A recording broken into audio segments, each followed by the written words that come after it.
Hello everyone, I'm Miryeong from KAIST, and my advisor is Myoungsoo Jung, who leads Computer Architecture and Memory System Laboratory.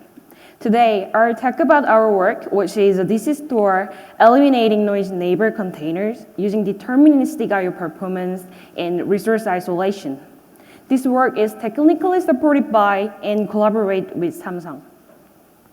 Before we move on to the main talk, I'll give a high-level summary of the talk.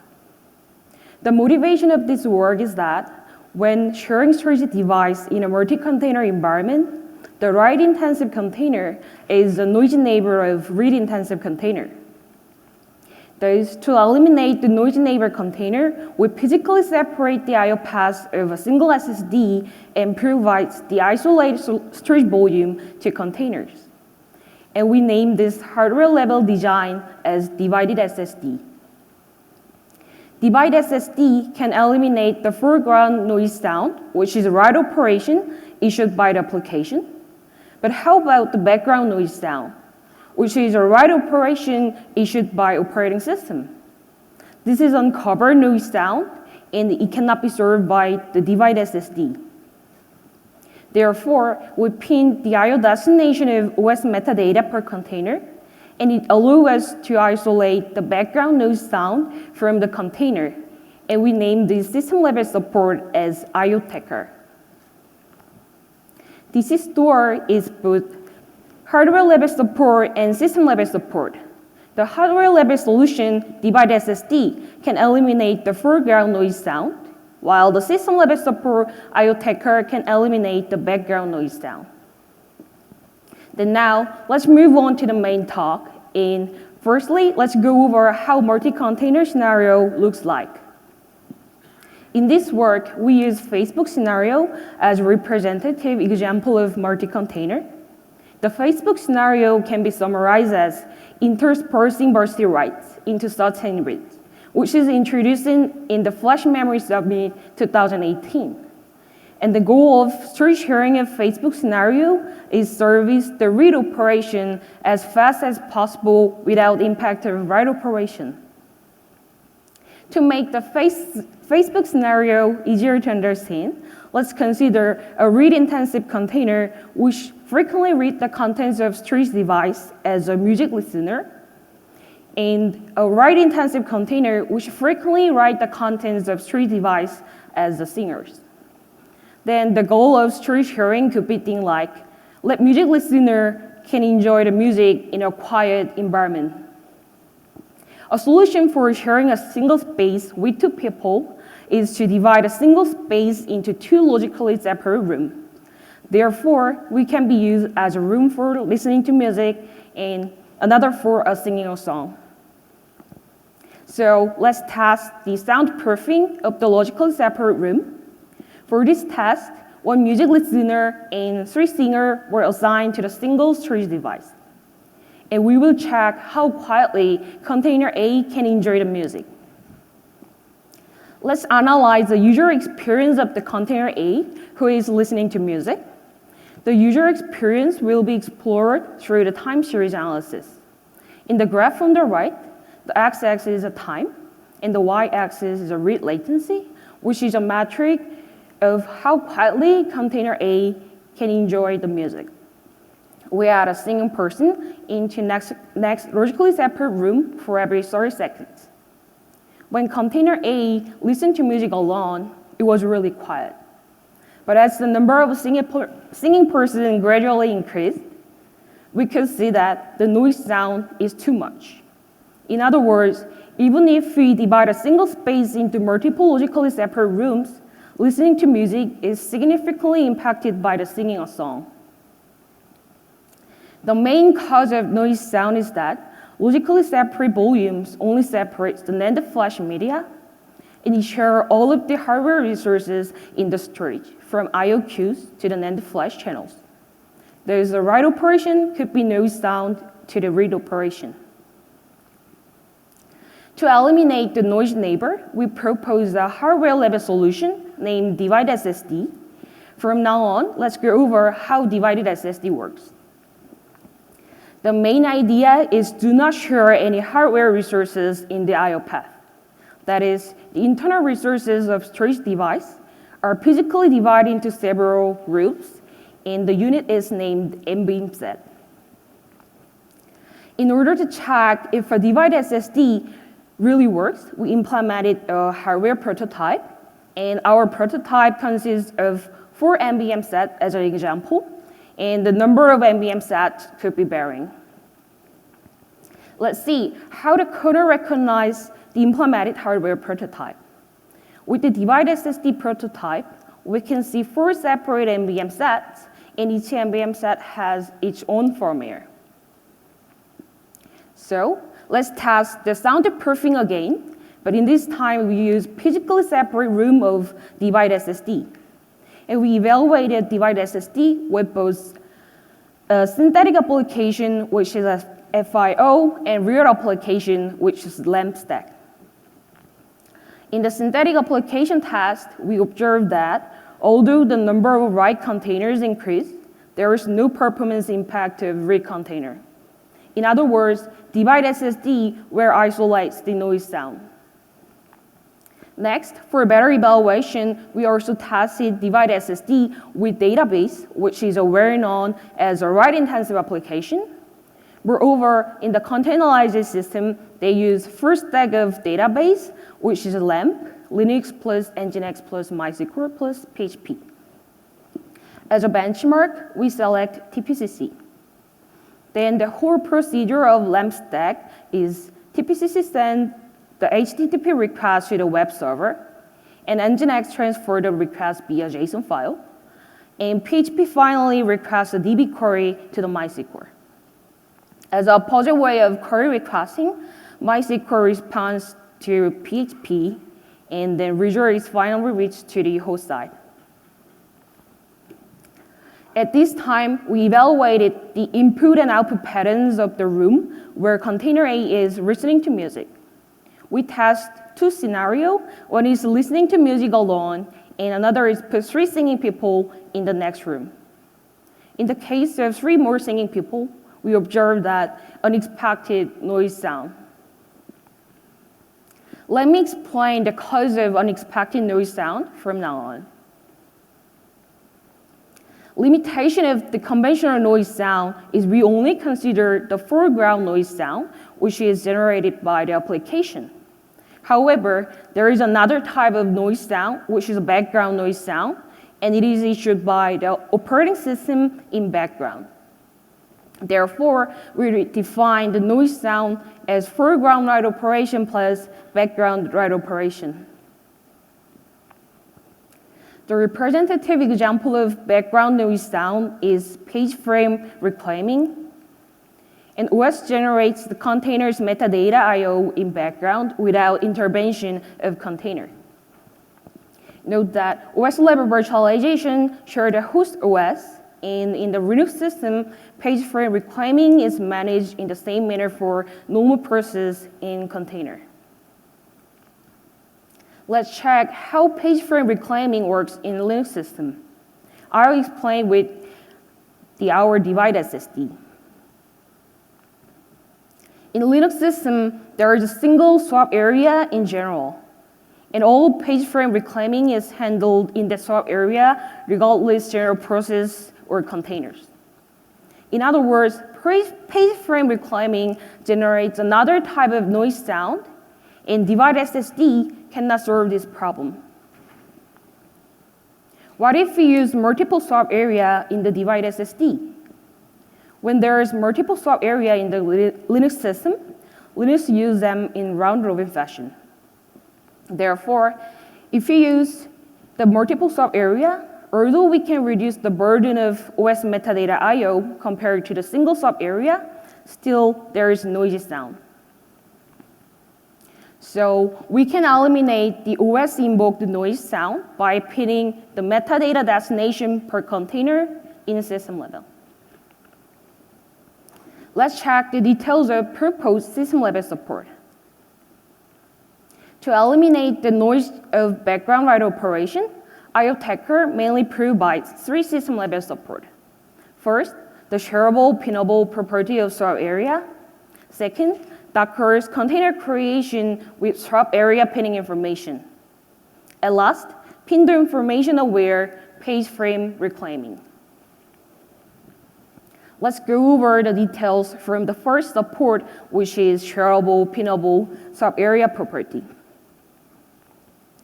The main objective of this support is informing the kernel that the swap area is not shared by the entire process or containers, but it can be assigned to certain containers. And this support can be done by 3 steps. First, we define a new swap area flag. Each swap area has a data structure named swap info struct, which has a flags field in it. Types of flags include area property, priority, and options for discarding data in the swap area. And we added the pinnable flag to represent the swap area pinnable attribute. Second step is to create a swap area with the make swap comment. It allocates a new entry in swap info, which is a data structure that manages the entire swap area in the system. The entry of swap info is swap info struct, which consists of information about the swap area. Finally, we need to activate the created swap area. At this time, the flag value of swap info struct is changed by passing the pinnable hint to the swap on system call. Then let's move on to the second support, which is container creation with metadata pinning information. Firstly, I'll explain how container data structure in Linux system looks like. Container mainly isolated from other process with namespace. There is a container's PID can start from 1. And the task struct, which is a container's data structure, includes hardware resource control group information called Cgroups. The Cgroup file descriptor points the Cgroup data structure, which include CPU, memory, and block device resource control information.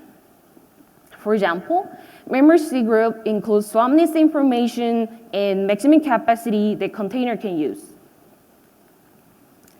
And Linux exposes the control group information to the user space as a file, and the Cgroup file system is mounted. Then each container has its own directory.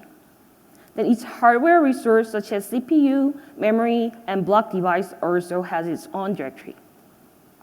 Below the directory, there are details of each hardware resource control information, and we call these as control group setting file.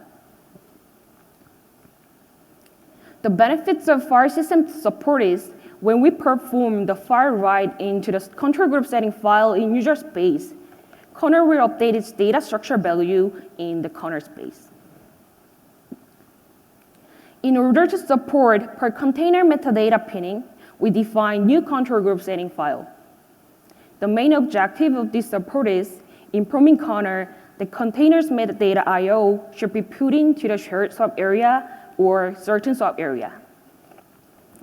As the swap-related information is defined in the memory Cgroup previously, we add the swap area pinning information into the memory Cgroup as well. Then, like other Cgroup setting parameter, pinning information can be set as file format.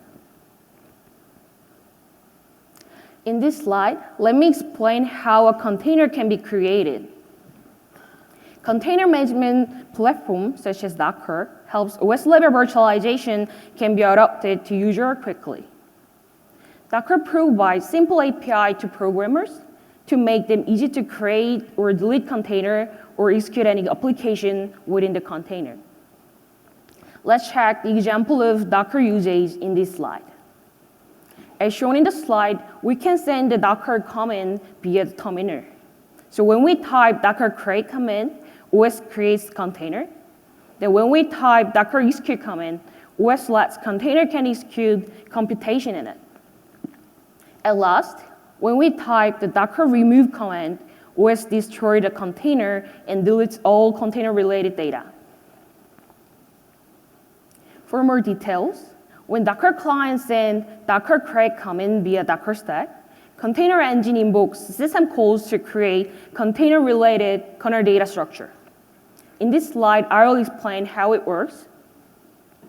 When user tries to create container engine calls clone function with process isolation flag, then namespace and Cgroup data structure is allocated for container. Then container engine invokes the file write system call to update the hardware resource control information, which is passed via Docker creation parameters. As an example, we showed how newly added memory pinning information can be updated. Then what about the upper Docker stack? In this slide, I'll explain how the swap area pinning information is passed through the Docker stack. The main objective of this support is that user can easily set the metadata pinning information by leveraging the conventional Docker API. When user type the container creation command via terminal, the npm set information firstly is stored in the container config data structure of Docker client. And Docker client and Docker engine communicate over HTTP, and the HTTP communication parameter are sent in the form of a JSON file. Those we add the npm set information into the JSON file and send it to the Docker engine.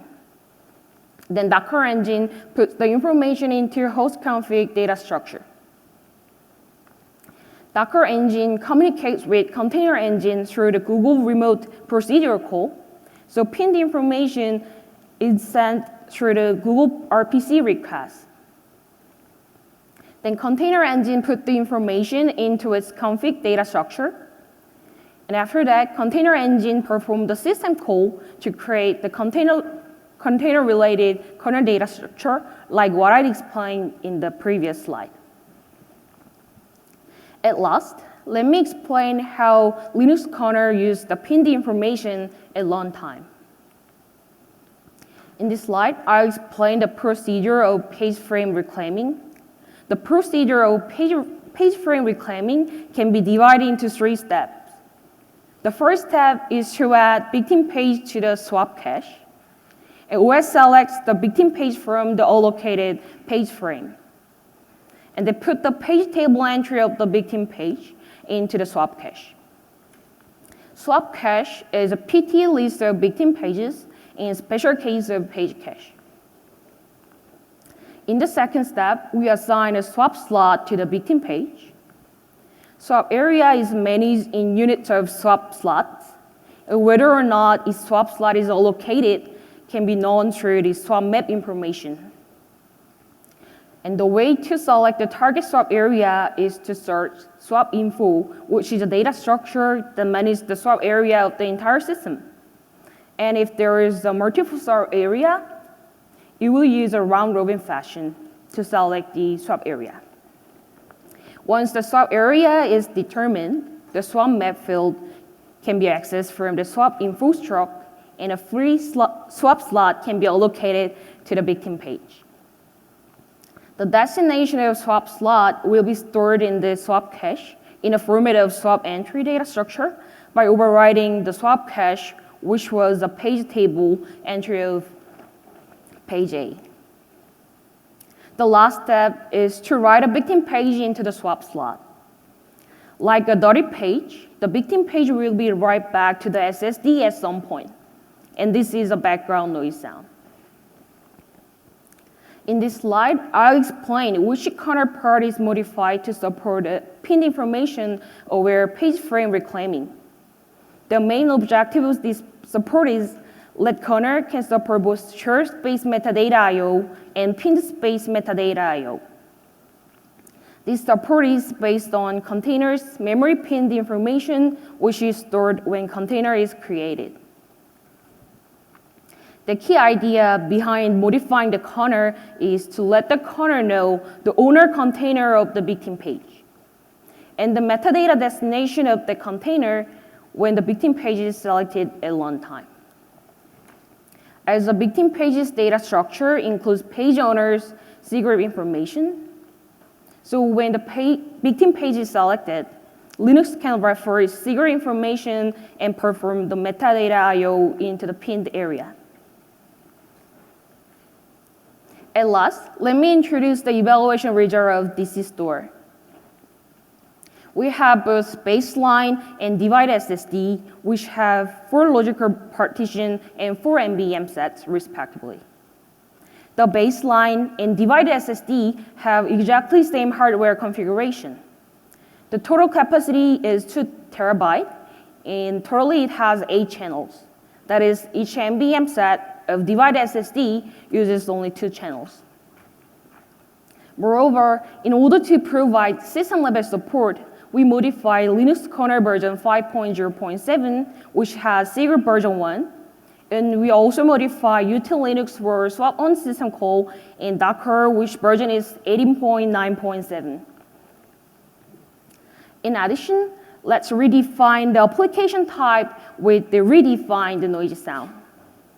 There is data-intensive container, which frequently accesses storage device with read operation, while the compute-intensive container mainly performs the computation and rarely accesses the storage devices.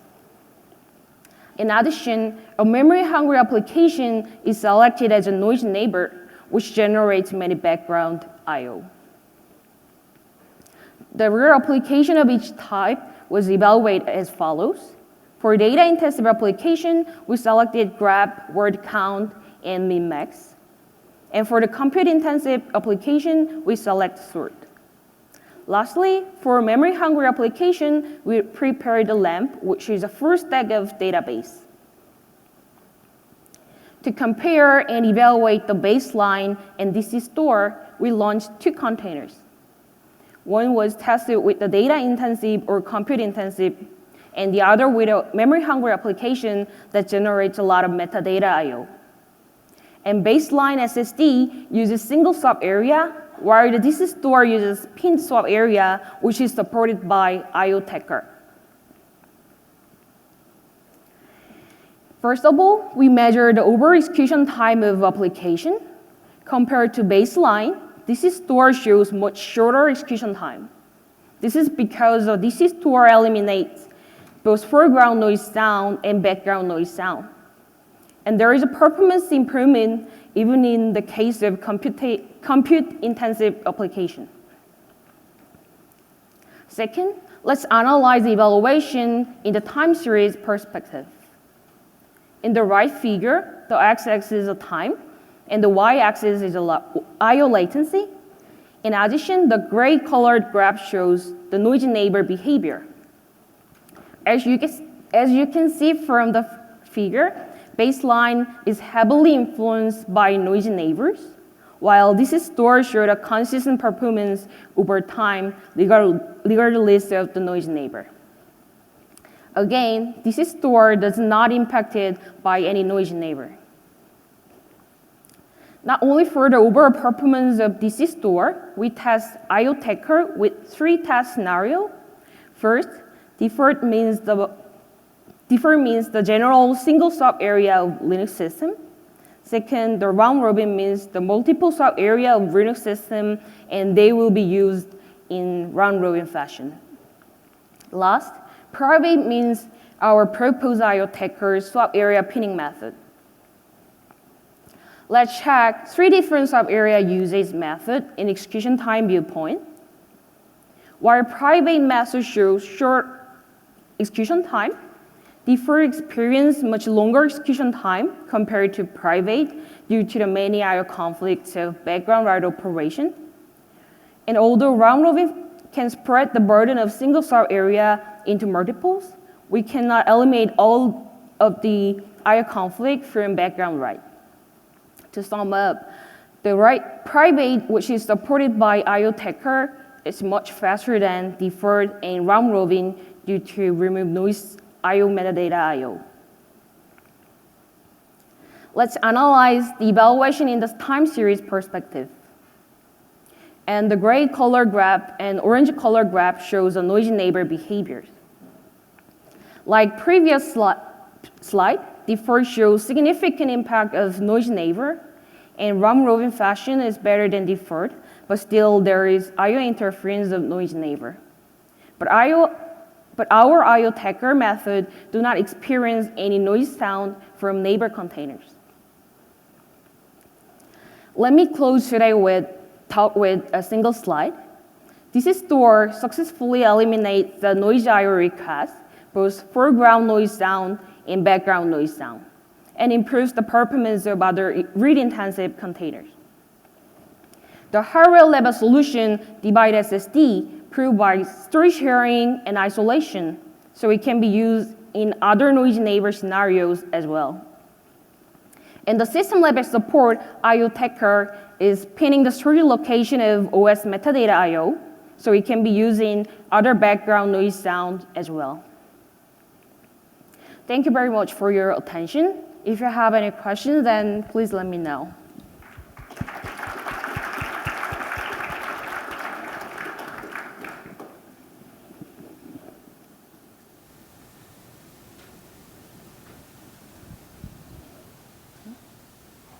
Chun from Future, we hear that your experiment is done on the divided SSDs.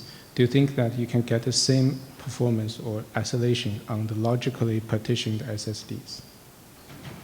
And if that's possible, then what are the steps? The evaluation result of overall performance over I/O Tacker? And the I/O Tacker is about the swap area. Yeah. And using divided SSD is okay, but that divided capacity into 4 different regions that may not be desirable.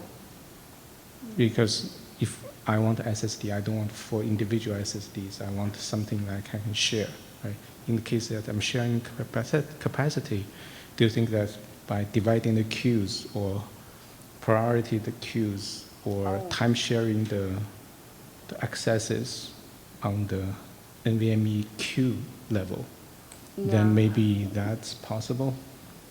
Yeah, I got your point. Actually, the design goal of our divided SSD is for noisy neighbor. When we want to split it the I/O paths within a single device. So I think the divided SSD target is a little bit different with what you explained.